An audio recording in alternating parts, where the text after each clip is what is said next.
ইফতার সামনে নিয়ে বসে আছেন, আমার আল্লাহ ডাক দিচ্ছে, ও ফেরেশতারা, তোরা আমার বান্দা বানাইতে নিষেধ করছিলি, দেখ আমার বান্দার সামনে খাবার আছে, আমার বান্দার পেটে ক্ষুধা আছে, আমার বান্দার পিপাসা আছে, আমার বান্দার সামনে খাবার আছে, পানি আছে, শরবত আছে, কিন্তু বান্দা খায় না। আমি আল্লাহর ভয়ে তোরা আমারে বান্দা সৃষ্টি করতে নিষেধ করেছিলি, আজকে তোরা সাক্ষী থাক, আমি আল্লাহ আমার বান্দাদের জীবনের সব গুনাহগুলি আমি মালিক, আমি আল্লাহ মাফ করে দিলাম।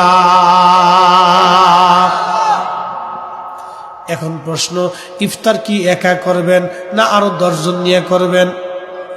আরো 10 জন নিয়ে করবেন। বলে হুজুর কারণটা কি? আল্লাহ নবী বলেন, সাহাবীরা রে তুমি একা ইফতার করিও না, যদি সম্ভব হয় তোমার রোজাদার ভাইকে একটা খেজুর দিয়ে হলে ইফতার করাও।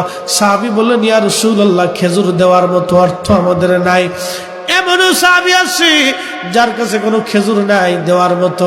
আল্লাহ নবী বলেন, যদি তা না পারো অন্তত 1 পেলা দুধ দিয়ে হলেও তুমি ইফতার করাও। আল্লাহ নবী সাহাবী ডাক দিয়ে বলেন, ইয়া রাসূলুল্লাহ, ওই 1 পেলা দুধ দেওয়ার মতো সামর্থ্য আমাদের নাই। আল্লাহ নবী বলেন, সাহাবীরা যদি তা না পারো তাহলে অন্তত 1 পেয়ালা পানি দিয়ে হলো ইফতার করাও।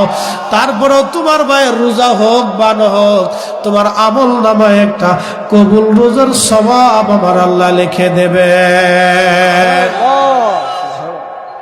আল্লাহ নবীকে জিজ্ঞেস করা হলো, ইয়া রাসূলুল্লাহ, আইউল ইসলামি খায়রুন, ইসলামের মধ্যে উত্তম কাজ কি? নবীজি বলেন, তুতঈমুত তাআম, মানুষকে খাদ্য খাওয়াও, মানুষকে খাওয়াও, এটা ইসলামের মধ্যে উত্তম একটা কাজ। এই জন্য মাহে রমজান আসলে অবশ্যই আপনারা ইফতার করাবেন, নিজেরা